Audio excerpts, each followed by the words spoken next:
Bismillahirrahmanirrahim.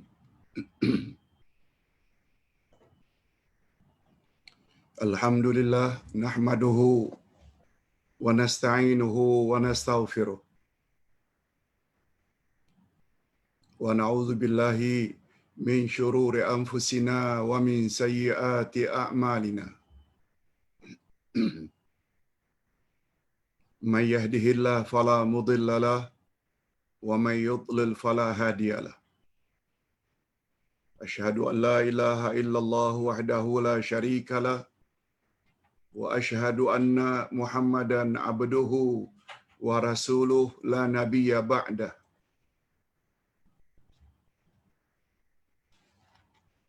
Allahumma salli wa sallim ala nabiyyina Muhammad wa ala alihi wa sahbihi ajma'in, amma ba'd.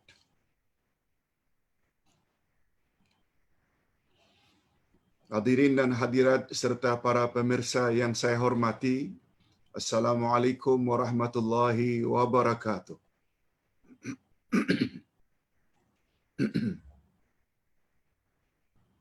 Alhamdulillah, kita bersyukur kehadirat Allah Azza wa Jalla.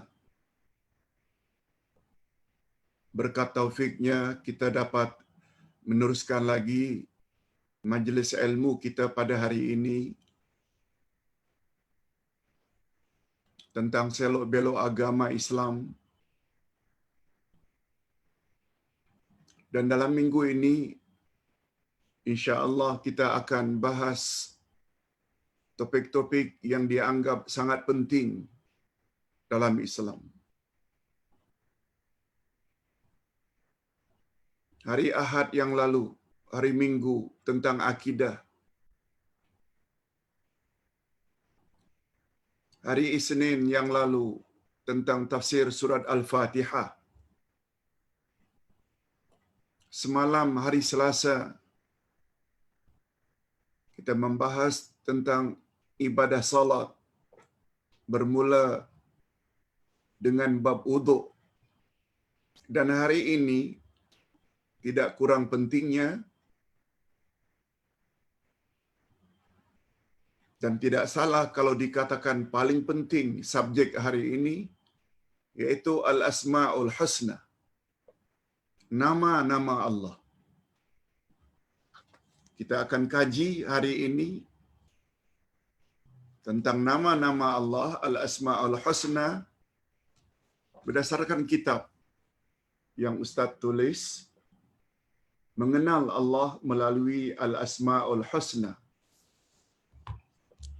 Kita batasi lebih kurang 20 halaman atau 20 muka surat pertama. Dari halaman pertama hingga halaman 23. Halaman pertama hingga halaman 23.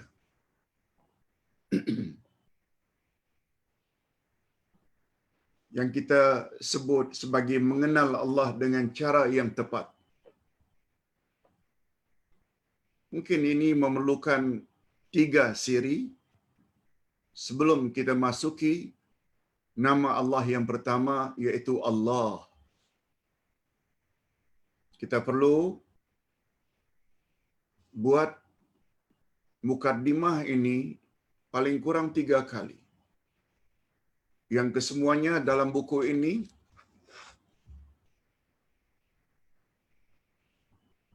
Ustaz tulis sebanyak 92 muka surat, 92 halaman.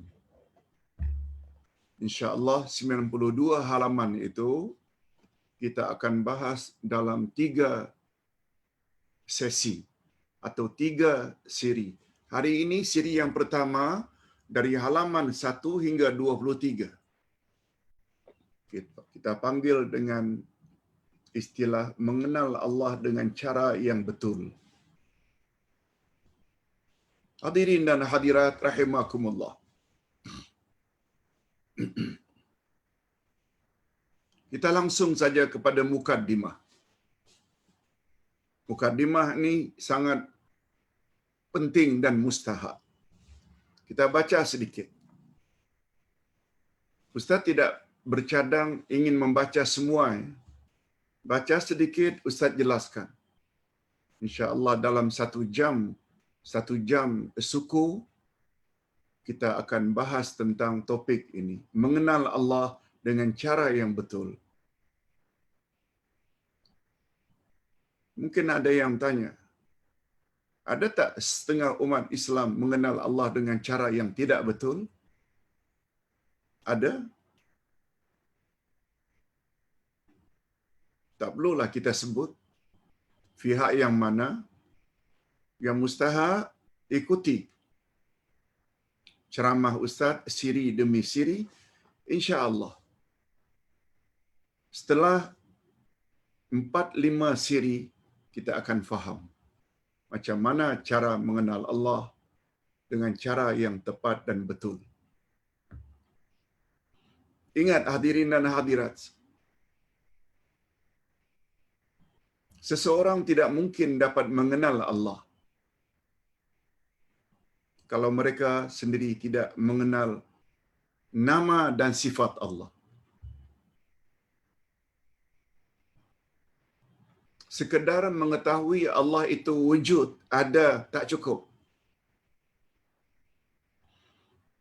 Allah hendaklah dikenal melalui nama-namanya. Nanti kita akan sebut cara yang tepat. Mukaddimah. Tauhid yang dibawa oleh para rasul, utusan-utusan Allah, termasuk rasulnya yang terakhir Nabi Muhammad sallallahu alaihi wasallam. Tauhid yang mereka bawa itu ada 3 jenis.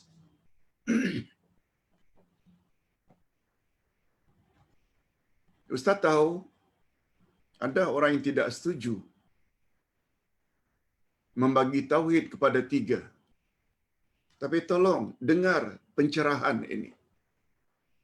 Kadang-kadang belum dengar lagi sudah mengatakan tak betul, salah. Itu adalah sikap yang sangat salah. Kita perlu dengar dulu penjelasan demi penjelasan. Semua rasul membawa 3 jenis tauhid. Pertama namanya tauhid rububiyah. Yang kedua namanya tauhid uluhiyah. Dan yang ketiga namanya tauhid asma wa sifat. Ustaz jelaskan saja. Bila kita mentauhidkan Allah, yang artinya mengesahkan Allah dari perbuatan-perbuatannya, tauhid itu namanya tauhid rububiyah. Apa contohnya, Pak Ustaz? Allah mencipta perbuatan. Allah mentadbir, mengurus alam ini, perbuatan. Allah menurunkan hujan, perbuatan. Allah menganugerahkan rezeki, perbuatan. Allah memanjangkan dan memendekkan umur makhluk, perbuatan. Semua perbuatan itu hanya milik Allah. Tauhid jenis itu namanya tauhid rububiyah.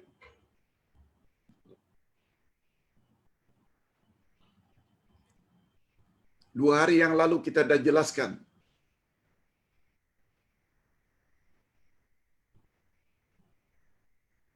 Makna Rabb ketika menafsirkan A'udzubillahi minasyaitanirrajim. Alhamdulillahi Rabbil Alamin. Apa makna Rabb? Ada 5. Al-Khaliq yang mencipta, Al-Malik yang memiliki, Al-Hafiz yang memelihara, Al-Mudabbir yang mengurus, mentadbir, dan yang kelima Al-Murabbi yang mendidik. Betul tak semuanya itu adalah perbuatan? Itu makna Rabb. Dan dari perkataan Rabb lah muncul rububiyah.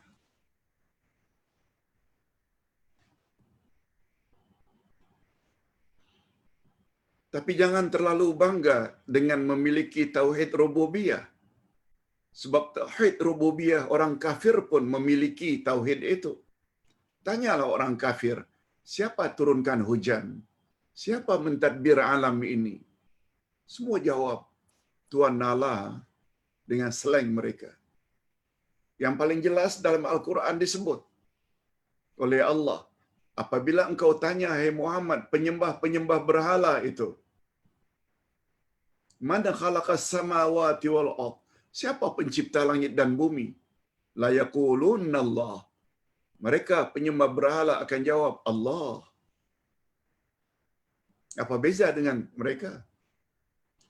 Itu sebabnya kita perlu pada tauhid yang kedua, tauhid uluhiyah. Uluhiyah dari kata ilah, Tuhan. Yang membawa makna keyakinan kita tidak ada Tuhan yang berhak disembah melainkan Allah. Ini yang tak ada pada orang kafir. Sebagaimana penjelasan kita di dalam surat Al-Fatihah, Iyyaka na'budu, hanya kepada engkau kami beribadat. Yes, di situ mengandung tauhid uluhiyah. Termasuk la ilaha illallah, tiada Tuhan yang berhak disembah melainkan Allah. Yes, itu tauhid uluhiyah. Dari kata ilah, yaitu Tuhan yang berhak disembah. Masih lagi belum sempurna. Andai kata kita tidak mentauhidkan dari sudut nama-nama dan sifat-sifat Allah.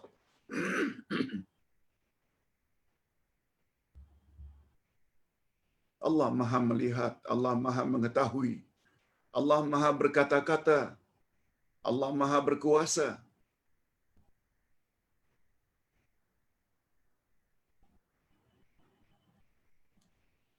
Dan lain-lain. Allah Maha hidup, Al-Hayyu. Allah mengurus makhluk terus-menerus tanpa henti, Al-Qayyum. Allah Al-Ahad, Maha Esa. Semua itu membawa makna nama-nama Allah atau sifat-sifat Allah. Nah, tauhid ketiga ini pula namanya tauhid asma wa sifat. Siapa boleh menafikan? Bila mentauhidkan Allah dari sudut perbuatan, namanya tauhid rububiyah. Bila kita mentauhidkan Allah dari sudut hanya Dia saja yang layak dan berhak disembah, tidak yang lain, tauhid uluhiyah. Kalau yang hanya memiliki sifat maha hidup, maha mengetahui, maha melihat, maha mendengar, maha bijaksana, itu hanya ada pada sisi Allah. Itu namanya tauhid asma wa sifat. Okey. Kita terus dengan muka surat yang keempat. Langsung muka surat yang keempat. Tentang tiga tauhid tadi, sila baca sendiri. Itu sebabnya Ustaz akan tugaskan next week Al-Asma'ul Husna dari muka surat 24 atau 25 sampai sekian. Perlu baca, baru mudah memahami apa yang Ustaz jelaskan.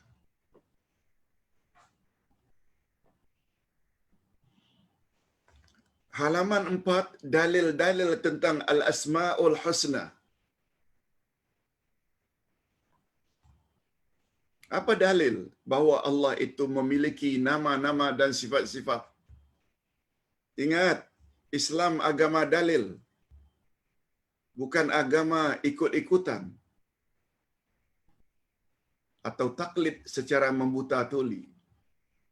Kita mesti lihat dan tahu apa dalilnya. Allah itu mempunyai nama dan sifat. Kita baca sedikit. Allah Subhanahu wa taala memperkenalkan dirinya kepada makhluk tentang nama-namanya Al-Asma, tentang sifat-sifatnya As-Sifat, tentang perbuatan-perbuatannya Al-Af'al. Perbuatan Allah, nama Allah, sifat Allah. Allah Subhanahu wa taala perkenalkan kepada kita.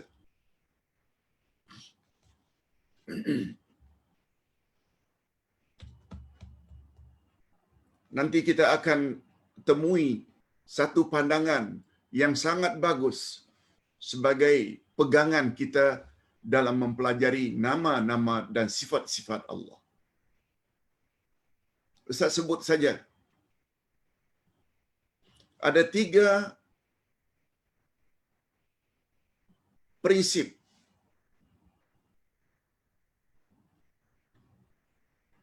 agar kita tidak tersalah di dalam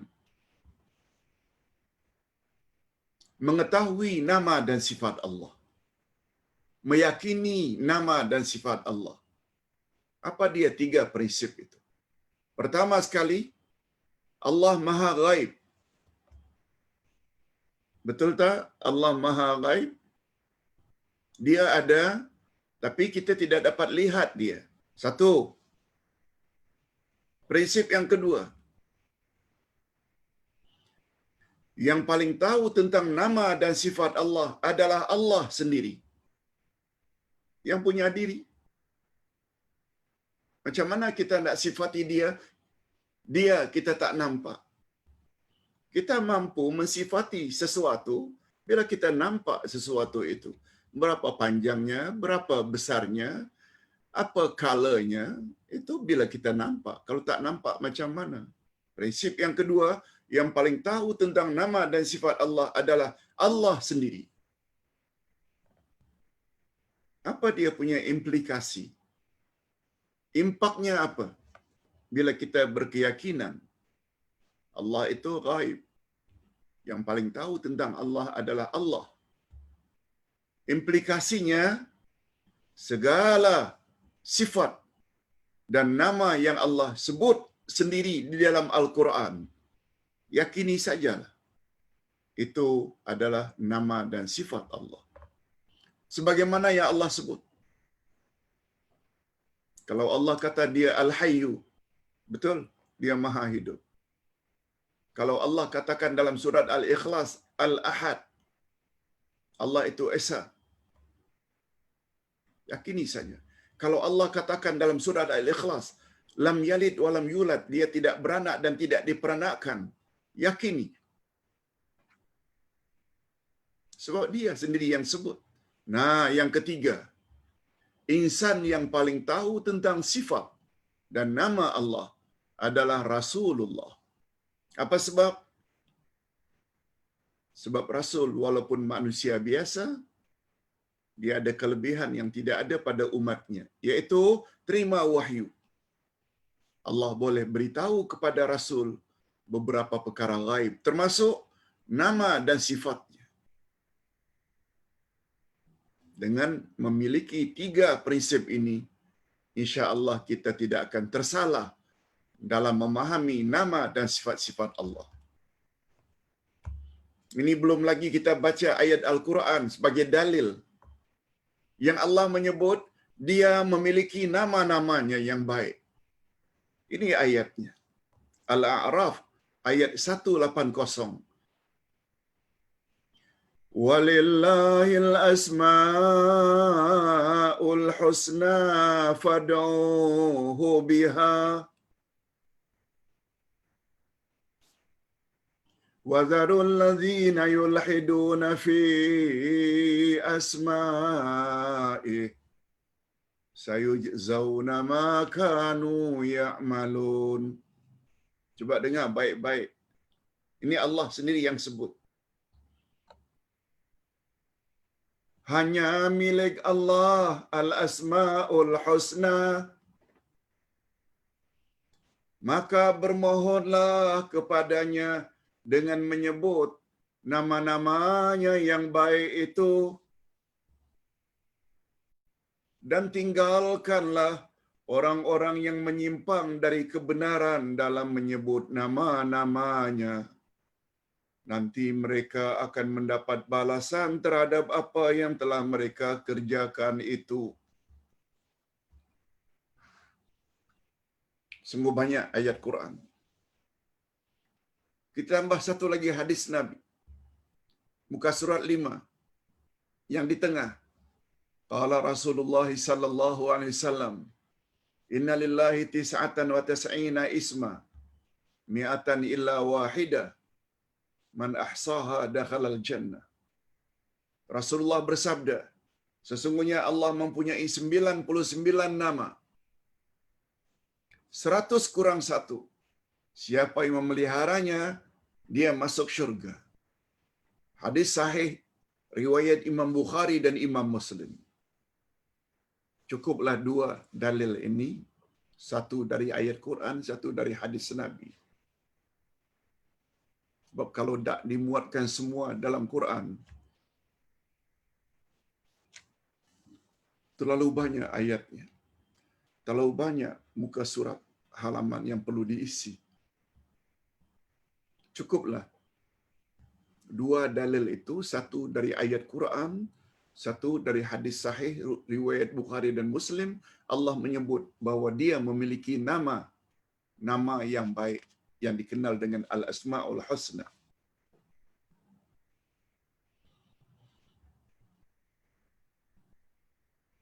Muka surat yang kelima, Ma'rifatullah, asas dakwah para rasul.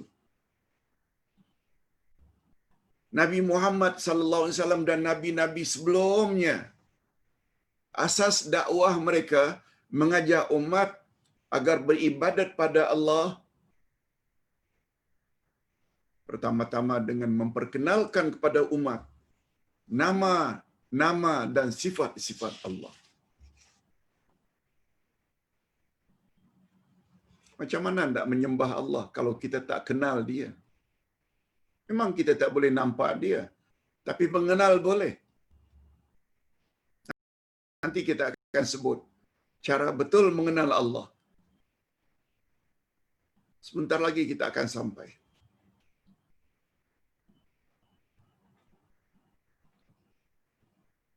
Dalam pepatah Melayu disebut, tak kenal maka tak cinta, tak kenal maka tak sayang.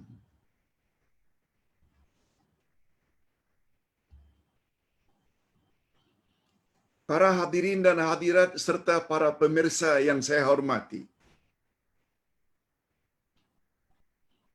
khasnya bagi mereka yang baru mengikuti ajaran Uday melalui Facebook, jemaah yang biasa Uday bimbing sejak 40 tahun yang lalu, sejak tahun 1980, dah kenal dah. Tapi bagi yang kenal, melalui kuliah online, insya-Allah kita akan merasa tertarik. Insya-Allah. Yang tak suka banyak juga. Sebab semua yang ustaz cakap, ustaz bawa dalilnya. Bukan hanya dalil dalam ucapan, dengan buku, dengan kitab. Yang ustaz sendiri olah, tulis.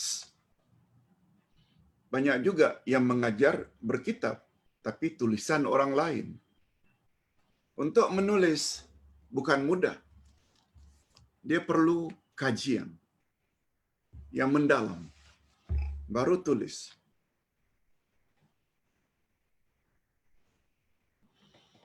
Insya-Allah dengan mendengar sesuatu ajaran yang ada dalilnya, hujahnya, lebih-lebih lagi dari kalangan intelektual, mereka yang berpendidikan, yang memang punya budaya show me the proof, mereka tidak mudah percaya. Orang-orang yang pandai, mereka tidak mudah percaya kalau tidak ada bukti atau dalil. Betul. Cuma sayangnya, terdapat kadang-kadang para cendekiawan. Mereka hanya minta dalil dalam hal-hal keduniaan. Tapi dalam hal-hal agama, hal-hal perkara gaib, perkara-perkara akhirat, mereka ikut saja. Salah sangat. Terhadap hal-hal keduniaan saja kita perlu dalil, lebih-lebih lagi lah perkara-perkara yang berkaitan dengan perkara-perkara gaib. masalah Allah, masalah jin, masalah malaikat, masalah alam kubur, masalah hari akhirat, semua gaib. Itu sebabnya kalau itu semua pembahasan akidah dan rujukan utama akidah adalah Al-Quran dan Sunnah Nabi. Karena Allah mengetahui segala-galanya, yang zahir dan yang gaib. Dan Nabi pula mendapat wahyu daripada Allah. Beliau juga boleh bercakap dengan izin Allah beberapa perkara gaib. Bukan cakap kosong. Itu sebabnya dalam ayat tadi, tinggalkan olehmu orang-orang yang menyimpang dalam menyebut nama Allah. Siapa orang menyimpang? Nanti kita akan jelaskan. Jadi mengenal Allah itu adalah asas dakwah para rasul. Jadi kalau kita ingin mengenal Allah, kita mesti ikut dakwah yang diajar oleh Nabi sallallahu alaihi wasallam.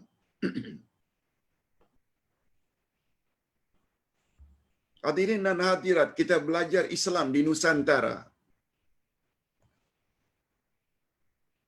Indonesia, Malaysia, Singapura, Brunei, Selatan Thailand. Ikut tak manhaj, cara mengajarnya Rasul tentang Islam kepada para sahabat?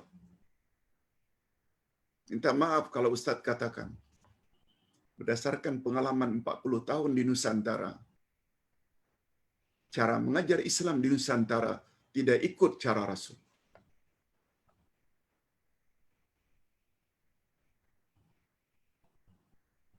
Rasul mengajar para sahabat salat, ibadat pertama salat.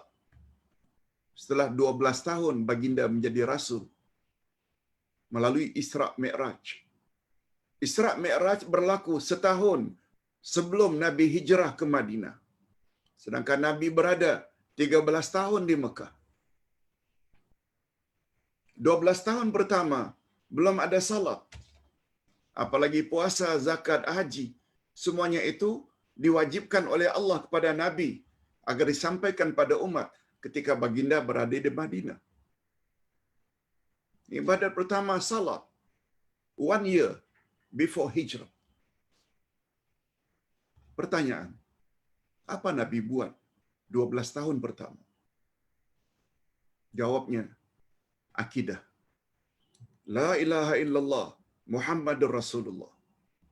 Itu yang ditanam dulu. Sebab dia adalah basic. Coba tengok pengajaran yang diajar di Nusantara. Dia bermula dengan salat. Rukun salat, syarat salat, perkara yang boleh membatalkan salat, puasa, zakat, haji. Padahal urutan dalam rukun Islam, 2 kalimah syahadat dahulu. Kita dah belajar dah hakikat 2 kalimah syahadat.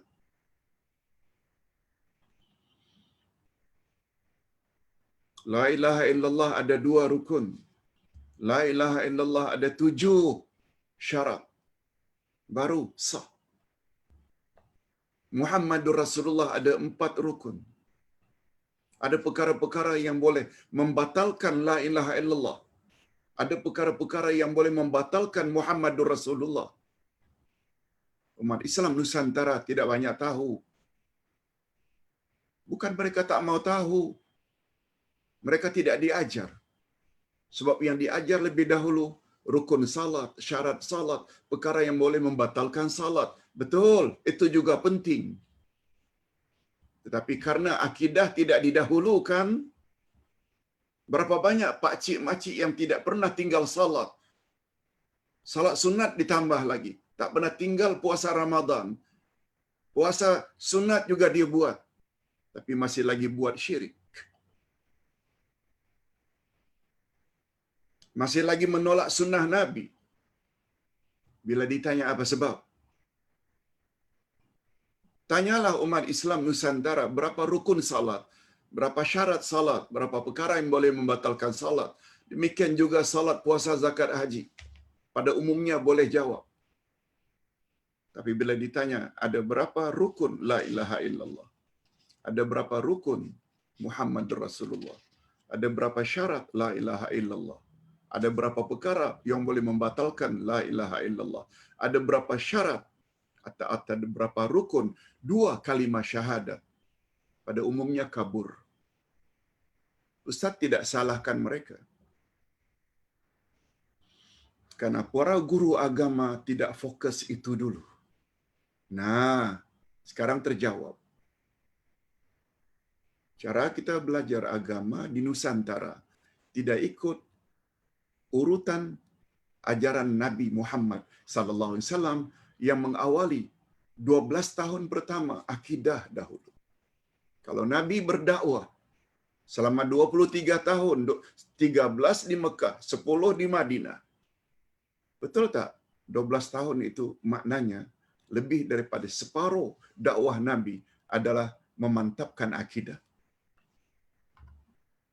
Al-Asma'ul Husna termasuk perkara-perkara yang berkaitan dengan akidah. Sebab dia ada kaitan dengan sifat dan nama Allah. Akidah.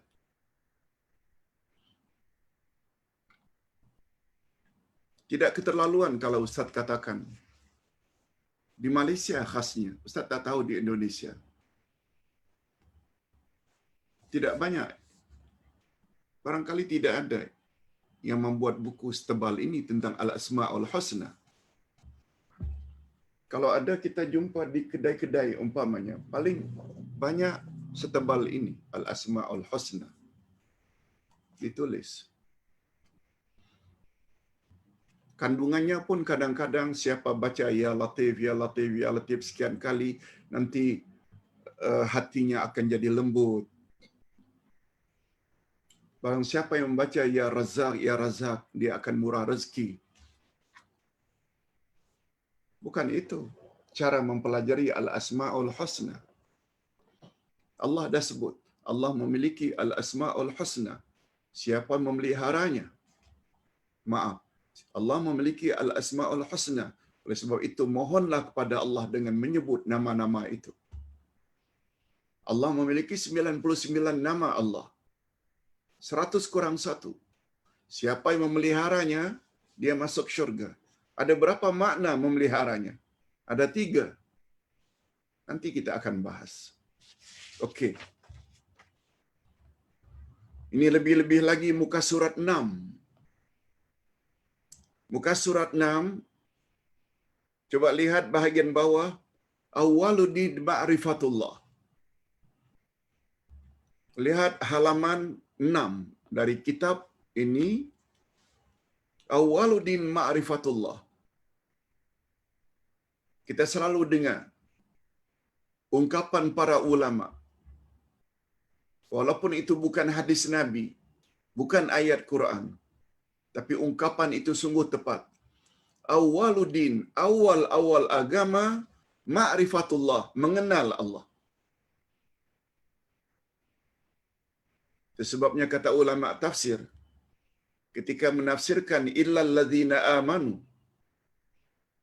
wa amilus salihati wa tawasaw bil haqq wa tawasaw bis sabr.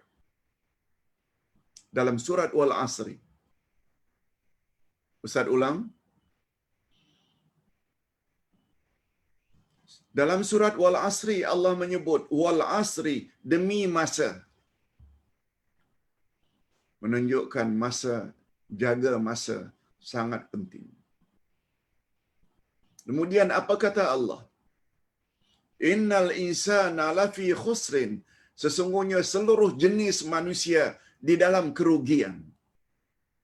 Kecuali setelah Allah menyebut semua manusia tak mengira siapa mereka.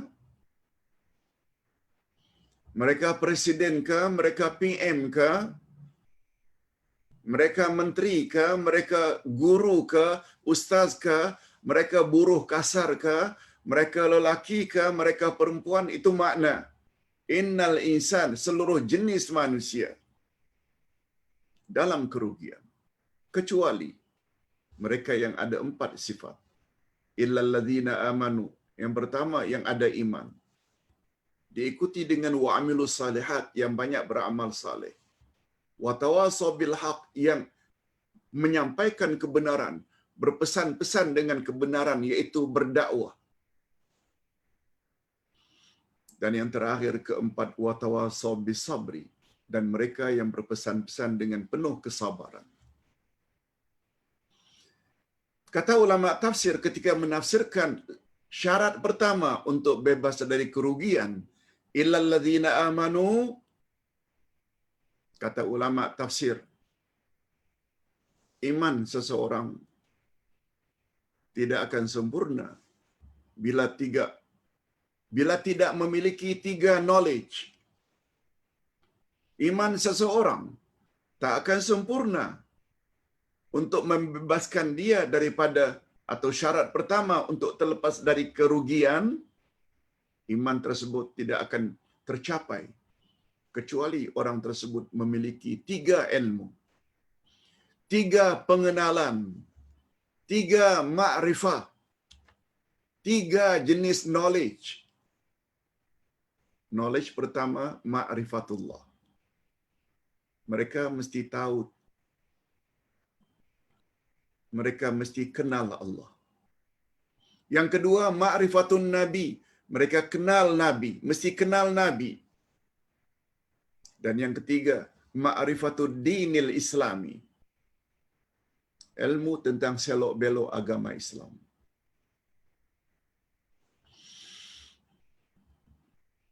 Hadirin dan hadirat serta para pemirsa yang saya hormati, memahami akan hakikat inilah 3 knowledge, baru iman kita sempurna. Bermula Januari 2021, Ustaz ambil satu inisiatif, bimbing jemaah yang mau dibimbing dengan 3 knowledge ini. Al-Asma'ul Husna. Ini termasuk tentang mengenal Allah. Ditambah pula dengan tafsir, sebab itu kalamullah. Itu percakapan Allah, Al-Quran. Ini semua di dalam kategori ma'rifatullah.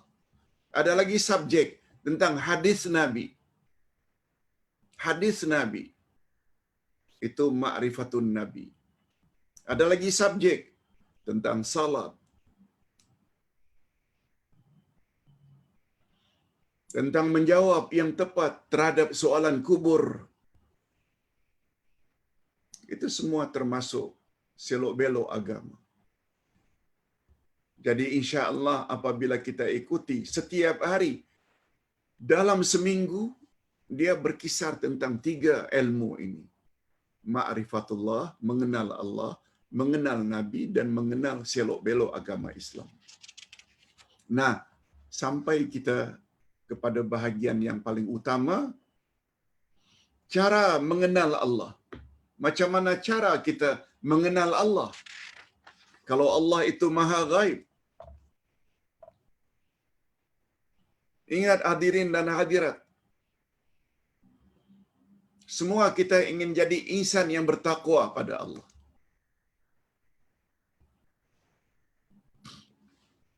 Sebab Allah Subhanahu wa taala sebut dalam banyak ayat Al-Quran bahawa syurga Allah sediakan hanya untuk orang-orang yang bertakwa. Di antara contohnya ayat 133 dari surat Ali Imran. Uiddat lil muttaqin. Syurga disediakan hanya untuk orang-orang yang bertakwa.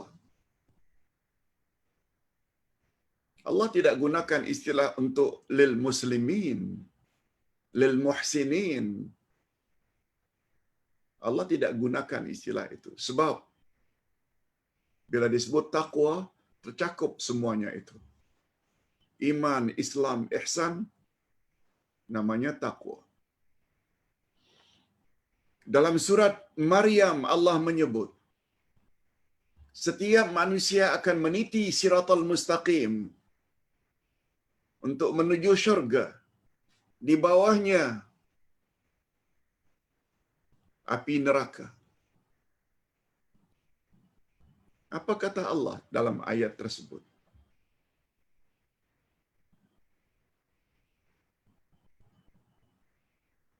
Manusia yang kami selamatkan tidak jatuh daripada titian siratal mustaqim hanya mereka orang-orang yang bertakwa. Orang yang tidak bertakwa akan dikait oleh api dari bawah untuk dicampakkan ke dalam api neraka. Lagi-lagi takwa.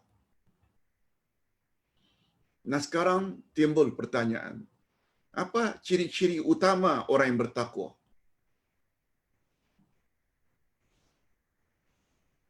Tanda-tanda orang yang bertakwa, sifat orang yang bertakwa sangat banyak dalam Al-Quran. Malah Allah Subhanahu wa taala sebut pada awal Al-Quran, orang yang bertakwa, panduan utamanya dalam hidup di dunia ini adalah Quran. Kita boleh lihat pada ayat yang kedua dari surat Al-Baqarah. Setelah Alif Lam Mim ayat 1, apa dia ayat 2? Zalikal kitabu la raiba fi hudal lil muttaqin. Inilah kitab Al-Quran, tidak ada sedikit pun keraguan di dalamnya, pedoman bagi orang-orang yang bertakwa. Oleh sebab itu jangan harap kita termasuk orang yang bertakwa andai kata kita jauhkan diri dengan Al-Quran. Allah yang sebut. Pertama-tama lagi Allah sebut Quran ini pedoman, petunjuk bagi orang-orang yang bertakwa. Lalu kita tak mau menjadikan Quran sebagai pedoman, mustahil akan jadi insan yang bertakwa. Itu sebabnya Ustaz ajak jamaah dalam program 2021 kita tafsir dari awal surat Al-Fatihah. Itu pun kita perlu ambil masa 2 sesi. Baru kemudian pembahasan kita 5 ayat pertama dari surat Al-Baqarah. Baru kemudian.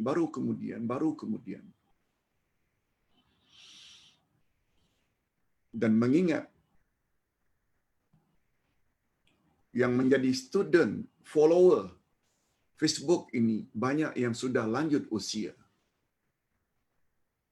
Pada umumnya yang lanjut usia banyak hafal juz yang ke-30. Maka kita ambil satu kebijaksanaan atau inisiatif, selain juz 1, kita juga belajar juz 30. Jadilah. Sebab tidak menghabiskan 30 juz macam mana? Umur dah 60, umur dah 70. Paling kurang kita faham setiap ayat lazim yang kita baca dalam salat. Boleh juga menambah kekhusyuan. Okey.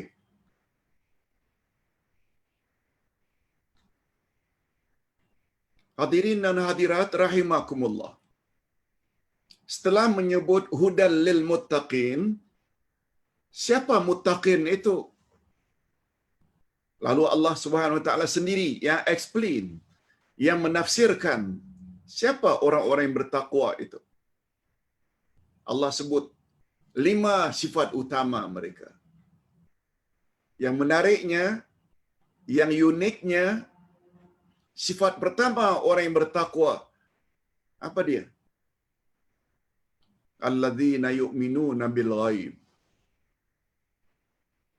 Baru kemudian disusuli wa yuqimuna shalah. Baru kemudian menyusul wa mimma razaqnahum yunfiqun. Orang-orang yang bertakwa itu ialah sifat pertamanya mereka beriman pada yang gaib. Baru yang kedua, mereka mendirikan salat. Baru yang ketiga, terhadap segelintir rezeki mereka nafkahkan, sedekahkan, wakafkan, infak.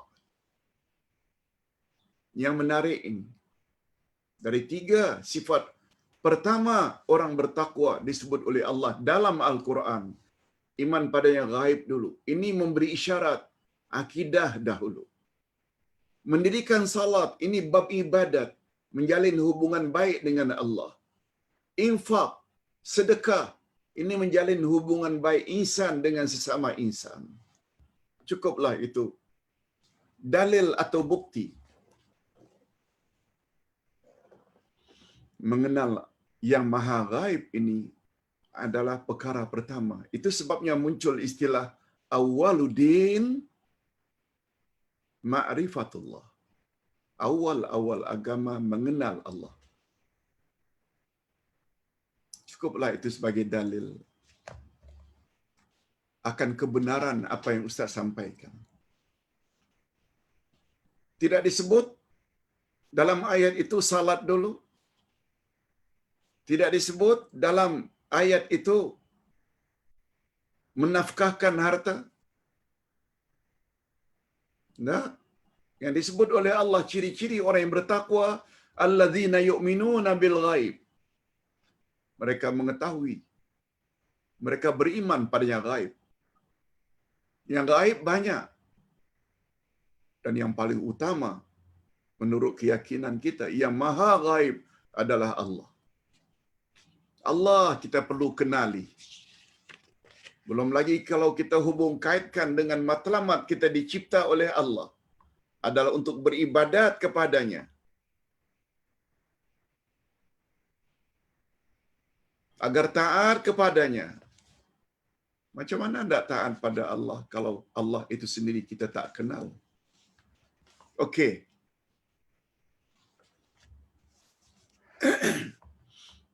Lihat muka surat yang ke-11. Al-Asma'ul Husna Tauqifiyah.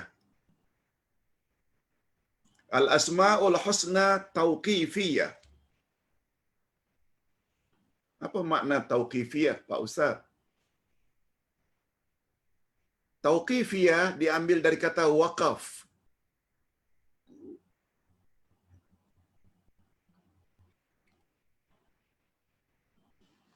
Kalau dalam ilmu tajwid disebut waqaf, itu maknanya berhenti. Stop.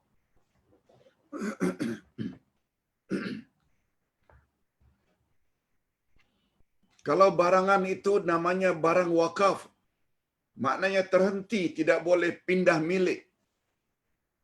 Tidak boleh dijual beli. Itu barang wakaf. Itu sebabnya satu istilah ibadat haji, wukuf, juga dari kata wakaf, iaitu kita mesti berhenti di Arafah. Wukuf itu sendiri maknanya berhenti. Itu sebabnya di negara Arab, kalau mereka melarang tempat itu jangan parking, jangan berhenti, mereka gunakan istilah mamnu'ul wukuf. No parking. Mamnu' dilarang. Wukuf berhenti atau parking.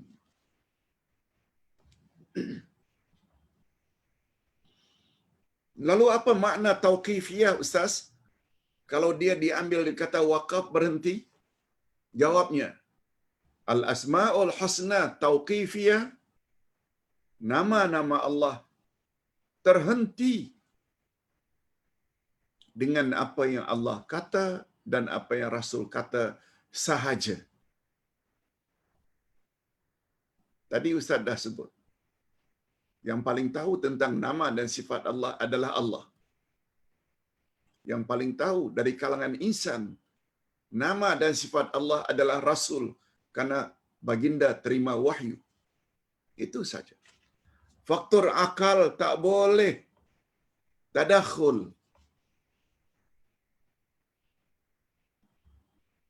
Tidak boleh campuri urusan nama dan sifat Allah.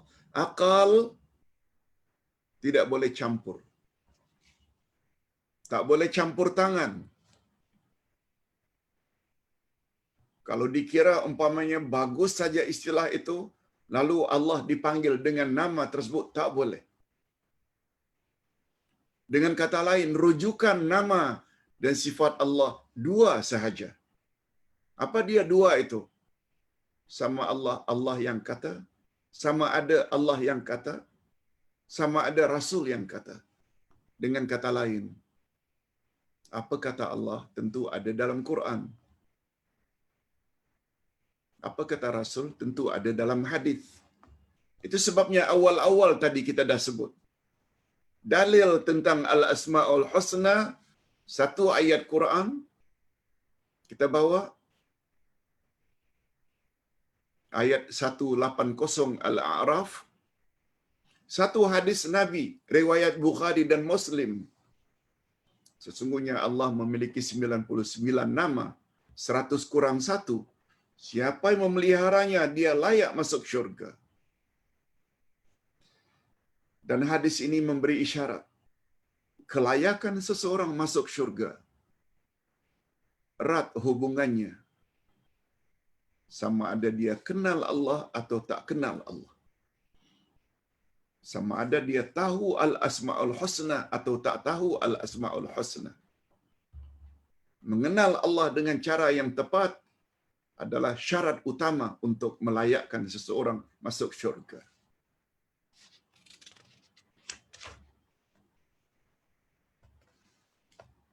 Siapa yang memeliharanya, dia masuk syurga.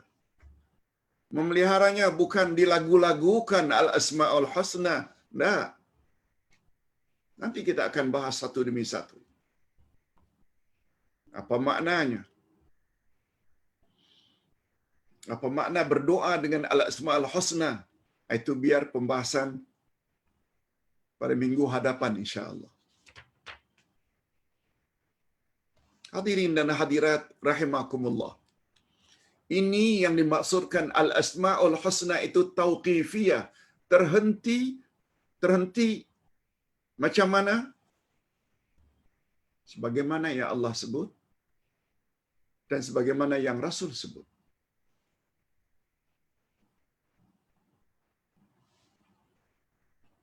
Kalau manusia yang mulia, manusia beri bermacam-macam gelaran. Ada Datuk, ada Datin, ada Datuk Seri, ada Tan Sri, ada Tun. Tak jadi masalah kepada insan yang banyak jasanya, mereka diberi oleh raja tertentu atau agung gelaran-gelaran tertentu.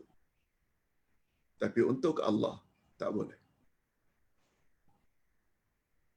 Nama Allah, sifat Allah, sumbernya dua saja. Kalau tidak datang dari ayat Quran, dia datang dari hadis Nabi, itu pun mesti yang sahih. Mesti hadis yang sahih. Sebab ini masalah keyakinan. Itu makna tauqifiyah. Kita lihat muka surat 20, muka surat 13. Kelebihan Al-Asma'ul Husna. Pengetahuan dan penguasaan seseorang tentang Al-Asma'ul Husna yang mengandungi sifat-sifat yang maha agung bagi Allah. Pengetahuan itu sebenarnya adalah kehidupan yang hakiki. Manusia bila mengetahui nama-nama Allah, yang di dalam nama-nama Allah tersirat sifat-sifat Allah, itu sebenarnya adalah kehidupan yang hakiki. Kehidupan yang sebenar-benar kehidupan. Apa maksudnya Pak Ustaz? Jadi orang yang tidak mengenal Allah itu, mereka tak hidup ke? Yes. Mereka hidup, tapi bukan hidup yang hakiki. Mereka yang tidak kenal Allah, seperti orang-orang kafir. Orang kafir kan disamakan oleh Allah dengan binatang. Lihat ayat 12 surat Muhammad. Mereka makan, minum, enjoy, sebagaimana makan minumnya binatang. Kama ta'kulul an'am. Sesungguhnya orang-orang kafir itu mereka makan tak banyak bagaimana makannya binatang-binatang. Karena tak kenal Allah. Kita baca sedikit. Tiada kelezatan dan keindahan yang boleh mengatasinya bila kita kenal Allah. Barang siapa yang luput daripada kehidupan seperti ini, bermakna luputlah daripadanya segala bentuk kebaikan. Walaupun dia memiliki segala kesenangan dan kemewahan di dunia yang sementara ini. Barang siapa yang luput dari sesuatu, biasanya ada gantiannya. Kalau dia luput dari sesuatu, barangkali ada gantiannya. Tapi tidak kalau dia luput daripada mengenal Allah. Seseorang yang apabila tidak mengenal Allah, maknanya luput daripada ilmu mengenal Allah. Ilmu tersebut tidak ada gantiannya. Itu maksudnya. Ustaz baca. Barang siapa yang luput daripada sesuatu, oh dia tidak ada duit, tapi barangkali dia ada pangkat. Dia ada nama. Dia tidak ada kedudukan, barangkali dia ada akhlak yang mulia. Yes, itu maknanya gantiannya. Boleh cover. Barang siapa yang luput dari sesuatu, biasanya ada gantiannya. Tetapi lain halnya bagi sesiapa yang luput daripada Allah. Dia tak kenal Allah. Maka untuk itu, tiada gantiannya buat selama-lamanya. Oleh itu, sesiapa yang mengetahui Al-Asma'ul Husna dengan sempurna, maka pasti akan muncullah dari dirinya perasaan takut kepada Allah. Di situ nilainya. Bila dia kenal Allah dengan pengenalan yang sebenar, Allah maha dahsyat siksaannya.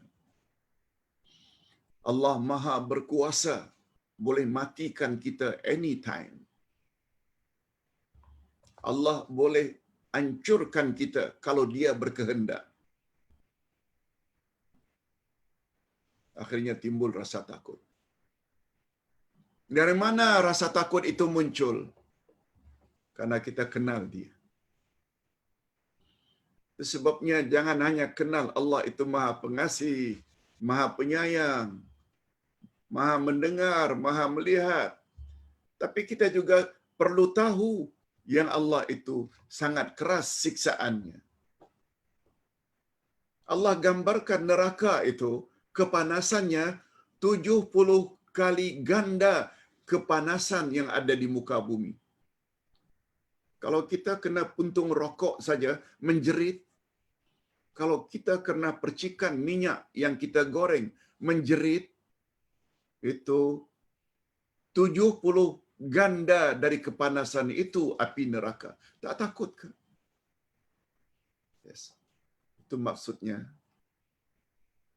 Mengapa kata para ulama, awal-awal agama mengenal Allah. Ini disebut oleh Allah dalam Al-Quran. Siapa orang yang paling takut kepada Allah dari kalangan hamba-hambanya? Ini ayatnya. Fatir ayat 28. Innama yakhshallaha min ibadihil ulama. Innallaha azizun ghafur. Sesungguhnya yang takut kepada Allah di antara hamba-hambanya hanyalah ulama. Sesungguhnya Allah Maha Perkasa lagi Maha Pengampun. Allah Maha Perkasa. Dia Maha Gagah. Dia boleh buat apa saja yang Dia mahu.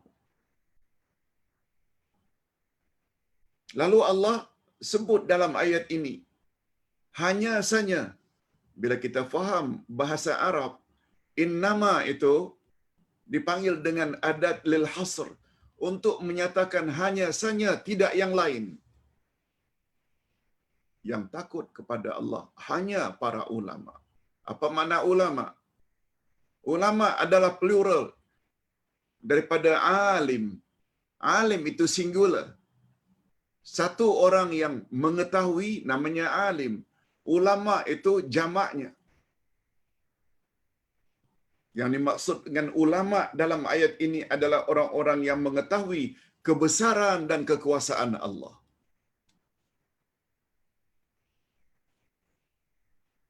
Bukan dalam alim dalam sudut akademik, dalam matematik, geografi, dalam internet, dalam ini. Maknanya alim juga. Tapi maksudnya bukan alim itu. Orang yang mengetahui akan kehebatan dan kebesaran Allah. Abdullah ibnu Abbas radhiyallahu anhuma berkata, yang dimaksudkan dengan ulama dalam ayat ini ialah orang-orang yang mengetahui bahawa Allah Maha berkuasa ke atas segala sesuatu. Ini menunjukkan betapa dalam kepahaman Ibnu Abbas, kita tak nafikan lagi, Ibnu Abbas kan pernah didoakan oleh Rasul ketika babynya, Allahumma faqihhu fid din wa alimhu ta'wil. Ya Allah, berilah baby ini ilmu agama yang mendalam dan kemahiran dalam menafsirkan Quran. Ibnu Abbas ni yang menafsirkan. Ulama di situ dengan makna orang yang mengetahui akan kehebatan Allah Azza wa Jalla. Takut.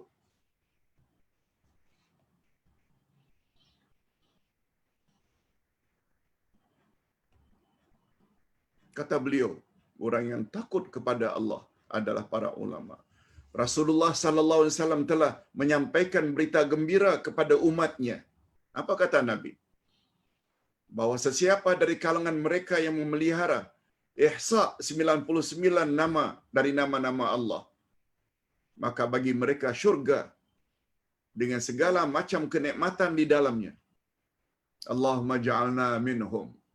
Ya Allah, masukkanlah kami ke dalam golongan orang yang disebut oleh Nabi ini, yang memelihara 99 nama Allah.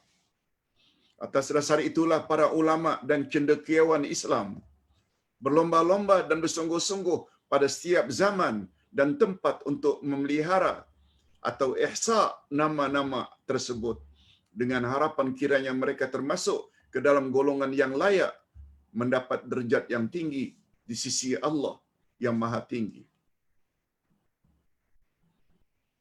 Ini tentang riwayat hadis.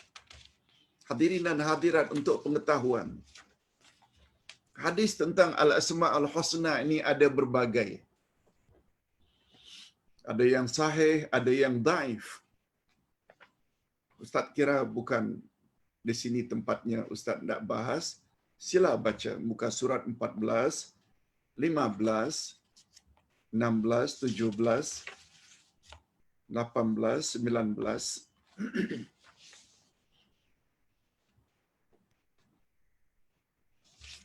Nama-nama Allah yang tergantung di dinding rumah kita atau di masjid. Tidak semuanya yang sahih. Sila baca beberapa halaman tadi. Sebab riwayatnya ada yang sahih, ada yang tidak. Di antara buktinya, kalau tadi kita dah sepakat sumber nama-nama Allah dari Quran dan Sunnah, Coba perhatikan Al-Asma'ul Husna di dinding rumah kita. Ada beberapa nama Allah yang tidak tertera di dalam 99 nama Allah yang berada di dinding rumah kita. Antara lain, nama Allah Ar-Rabb. Tak ada. Padahal berapa banyak Allah Subhanahu Wa Taala menyebut Rabb, termasuk di dalam surat Al-Fatihah, Rabbil Alamin. Ratusan kali Rabb disebut dalam Al-Quran. Kembali kepada nama Allah, tapi tidak terdapat. Antara lain nama Allah Mannan juga tidak terdapat. Padahal itu tertera dalam Al-Quran. Ini membuktikan bahawa nama-nama Allah Al-Asma'ul Husna, segala nama Allah yang ada dalam Quran, confirm dia adalah Al-Asma'ul Husna. Dan untuk pengetahuan kita, nama Allah bukan hanya 99. Nama Allah bukan hanya 99.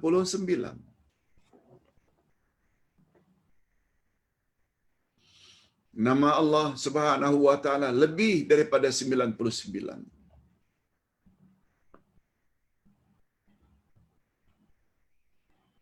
Cuma yang lebih itu kita tidak wajib mengetahuinya. Bila kepada ustaz ditanya, "Pak Ustaz,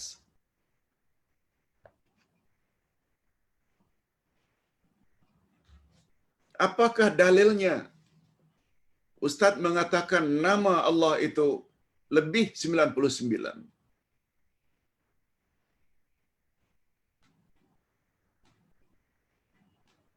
Pertama, Nabi SAW pernah berdoa, kalau minta pada Allah supaya dihilangkan dari rasa gundah, sedih, gelisah, murung,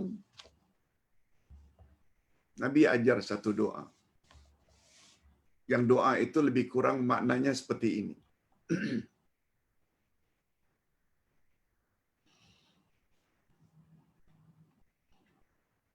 Ya Allah, ya Tuhan kami bertawasul kepadamu melalui nama-namamu yang engkau sebut dalam kitabmu. Okey, itu maknanya nama-nama Allah yang ada dalam Quran. Kita sebut secara global saja. Kan tawasul masyru', antara lain kita bertawasul pada Allah dengan menyebut nama-namanya. Ya Allah, kami bertawasul kepadamu dengan nama-namamu yang kau sebut di dalam kitabmu. Satu. Ya Allah, kami bertawasul kepadamu dengan nama-namamu yang engkau ajar kepada nabimu. Maknanya yang Allah ajar pada Nabi Muhammad. Yang ketiga, ya Allah, kami bertawasul kepada nama-nama, kami bertawasul kepadamu berdasarkan atau dengan nama-namamu yang engkau simpan di dalam khazanah ilmu ghaibmu. Ustaz ulang. Bahagian ketiga ini kata Nabi. Ya Allah, aku bertawasul kepadamu dengan nama-namamu yang engkau simpan di dalam khazanah ilmu ghaibmu. Kiranya kau hilangkanlah rasa kesedihanku, gundahku, sedihku. Itu baru permintaan. Ada bahagian, aku bertawasul kepadamu ya Allah dengan nama-namamu yang kau simpan di dalam ilmu ghaibmu.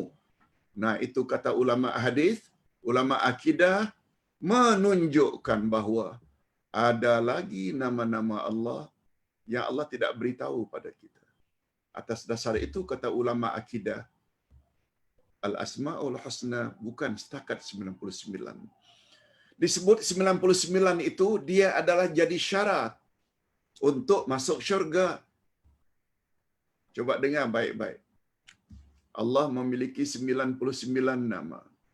100 kurang 1. Siapa yang memelihara 99 itu, dia layak masuk syurga. Maknanya, syarat untuk masuk syurga, kita mesti tahu 99. Bukan bermakna nama Allah hanya 99. Umpamanya kata seseorang,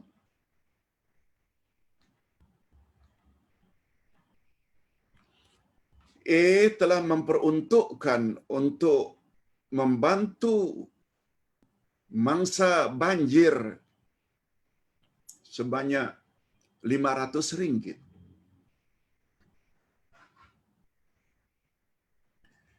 Si fulan mempunyai RM500 untuk dia bantu mangsa banjir di negeri itu.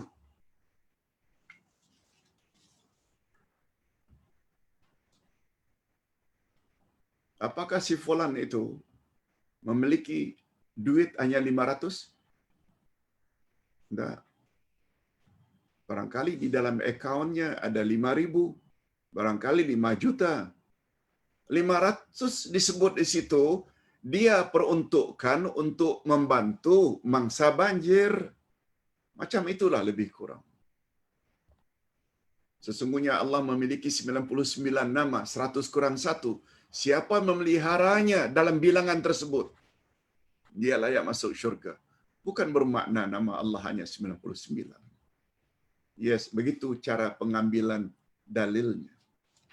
Nah, hadirin dan hadirat, kita teruskan sedikit lagi. Beribadat tidak akan sempurna. Beribadat tidak sempurna tanpa ilmu al-asma'ul husna.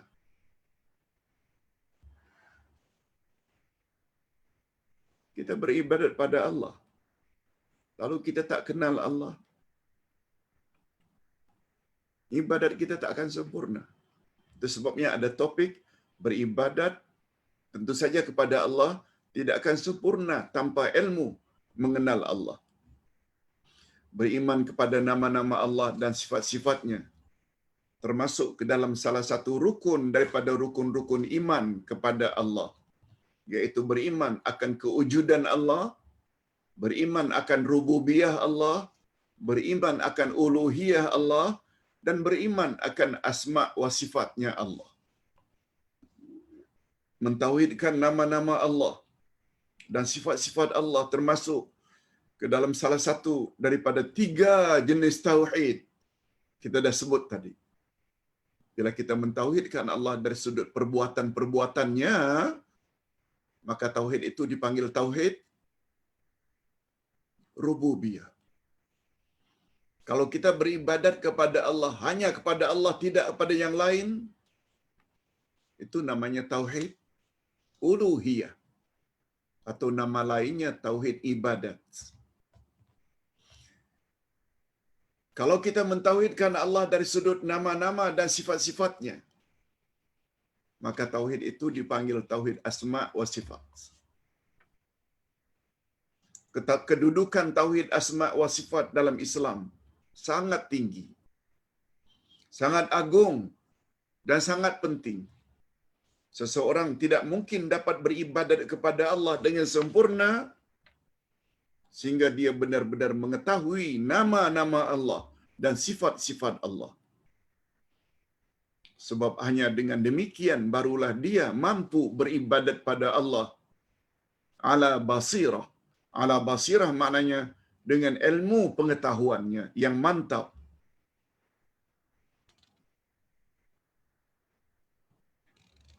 Ini ayatnya. Kita dah baca tadi ayat ini. Allah memiliki al-asma'ul husna, oleh sebab itu berdoalah kepada Allah dengan al-asma'ul husna. Sekarang timbul masalah. Macam mana, apa makna berdoa pada Allah dengan al-asma'ul husna? Okey, ini dia. Muka surat 22. Ini last pembahasan kita. berdoa kepada Allah dengan al-asmaul husna. Ustaz ulang sekali lagi bunyi ayat di atas. Walillahil asmaul husna fad'uuhu biha. Milik Allah al-asmaul husna, maka berdoalah atau memohonlah kepadanya dengan menyebut al-asmaul husna. Apa makna berdoa pada Allah dengan al-asmaul husna? Ada dua. Kita baca. Kita disuruh oleh Allah agar berdoa kepadanya dengan menyebut al-asmaul husna. Perintah dalam ayat ini mencakupi dua jenis doa. Pertama namanya doaul mas'alah atau nama lainnya doaul talab. Masalah dari kata soal. Berdoa menyebut nama Allah sambil meminta. Berdoa itu maknanya memohon. Namanya doaul mas'alah. Nama lainnya doaul talab. Talab itu maknanya menuntut. Menuntut sesuatu. Meminta sesuatu.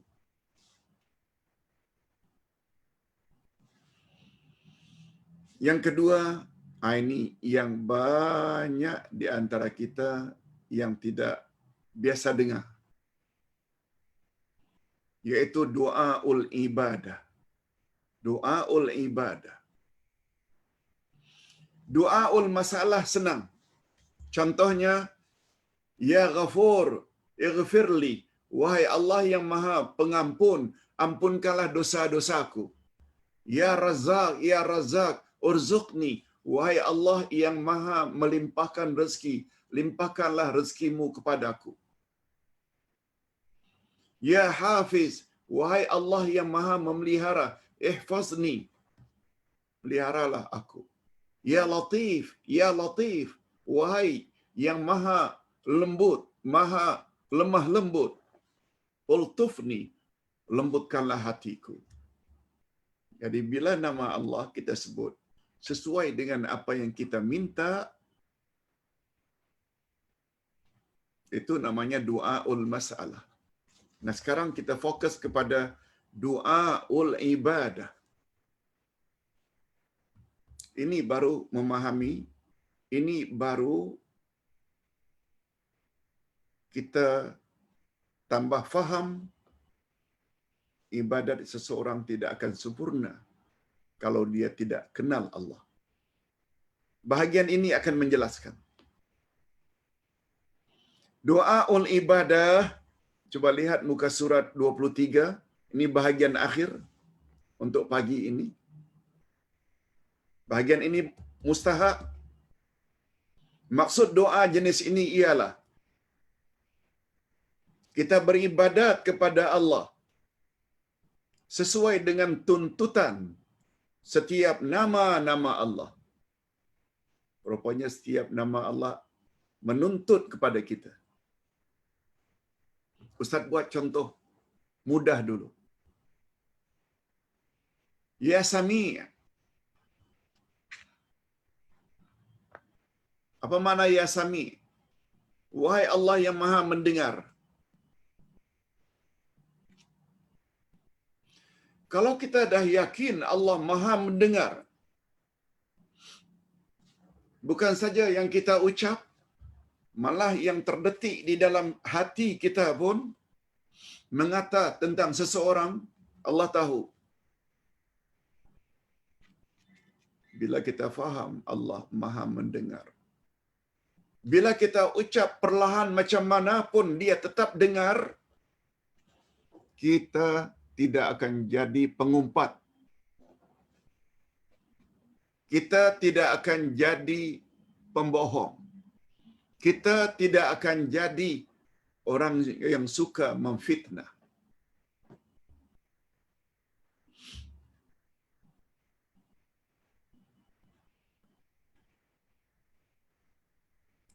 Umpamanya kata B, sini sebentar. Lalu dia berbisik. C itu, kau tahu tak C itu? dia begini. Disebut keburukan-keburukan. Sambil berbisik pula. Memanglah si tak dengar dia mengumpat. Tapi Allah dengar tak? Bila dia yakin dengan sungguh-sungguh yakin Allah Maha mendengar. Walaupun dia berbisik, dia tidak akan mengumpat. Allah Maha melihat. Berpindah dari mendengar melihat. Betul tak Allah melihat kita dalam semua keadaan, dimanapun kita berada? Wujud tak setengah-setengah orang? Bila di tengah-tengah family, istilah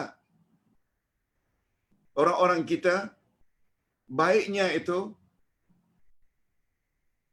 sampai pijak semut pun tak mati. Pijak semut pun tak mati. Tidak menggambarkan baiknya perilakunya. Tapi apabila pergi outstation, pergi overseas, apalagi pergi ke Bangkok pula akhlaknya. Karena family jauh di Kuala Lumpur. Pergi ke Bangkok, pergi ke Hat Nyai, buat perkara-perkara yang tak senonoh. Memang family tak nampak. Tapi Allah nampak tak? Keyakinan yang mendalam terhadap Allah melihat tak kira di mana kita berada. Dia akan membuat kita jadi senantiasa baik saja. Tak pernah tinggal salat di rumah.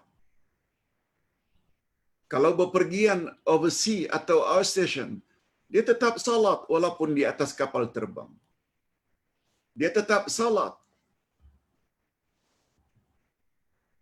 Bila berada bersama keluarga, karena ada suami, ada ibu bapa, ada kenalan, tutup aurat ke mana-mana. Kalau sedang berada di tengah-tengah keluarga.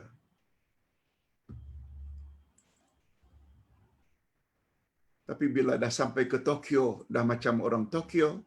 Dah sampai ke London, dah macam orang London. Dah sampai ke New York, dah macam orang New York. Yang majoriti mendedahkan aurat. Awak kira Allah tak nampak ke apa yang awak buat jauh di sana? Family memang tak nampak. Tapi Allah nampak senantiasa. Yes. Itu yang Ustaz katakan dengan doaul ibadah. Kita baca sedikit. Sedikit saja. Maksud doa jenis ini ialah kita beribadat kepada Allah sesuai dengan tuntutan setiap nama-nama Allah. Seperti kita memohon taubat kepada Allah karena Dia mempunyai nama At-Tawwab, Maha Pengampun. Mengapa mesti fras? Taubat sajalah. Banyak macam manapun dosa awak, Allah mampu memaafkannya. Yes, membuat kita terdorong untuk segera taubat.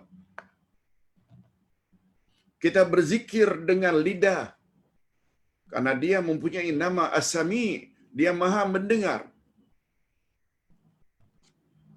Itu sebabnya ketika berzikir setelah selesai salat, tak perlu kuat-kuat. Salah-salah bawa dosa. Bila orang masbuk yang perlu khusyuk, akhirnya tak khusyuk karena kita berzikir dengan suara yang kuat.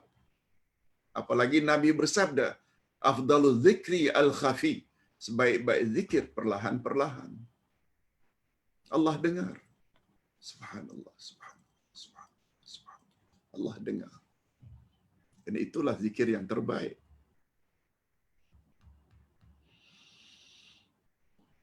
Kita beribadat kepada Allah dengan anggota kita seperti salat, puasa, zakat dan lain-lain. Karena Dia mempunyai nama Al-Basir. Dia Maha melihat. Demikian terhadap nama-nama Allah yang lain. Alhamdulillah. kita dapat selesaikan satu sesi. Sila. Dan Ustaz harap sangat baca dalam minggu ini sebelum jumpa Rabu akan datang, dari muka surat 24, iaitu kaedah mempelajari nama-nama Allah. Dia ada kaedah pertama, kedua, ketiga, sampai ketujuh. Ini dengan takdir Allah, Ustaz buka langsung kaedah yang ketujuh. Muka surat 83. Maaf.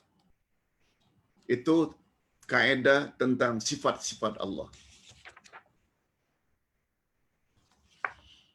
Untuk minggu akan datang, sila baca sebanyak 21 muka surat. Kalau pagi tadi 1 hingga 23, minggu hadapan kita akan belajar sebanyak 21 muka surat, iaitu dari 24 hingga ke 55. 55 kurang 23, kurang 24. Betul tak? Akhirnya menjadi 25, dekat 30. Dekat 30, 31 muka surat. 31 muka surat dari muka surat 24 hingga 55 itu kita belajar tentang kaedah mempelajari nama-nama Allah. Baru berikutnya mempelajari tentang kaedah sifat-sifat Allah.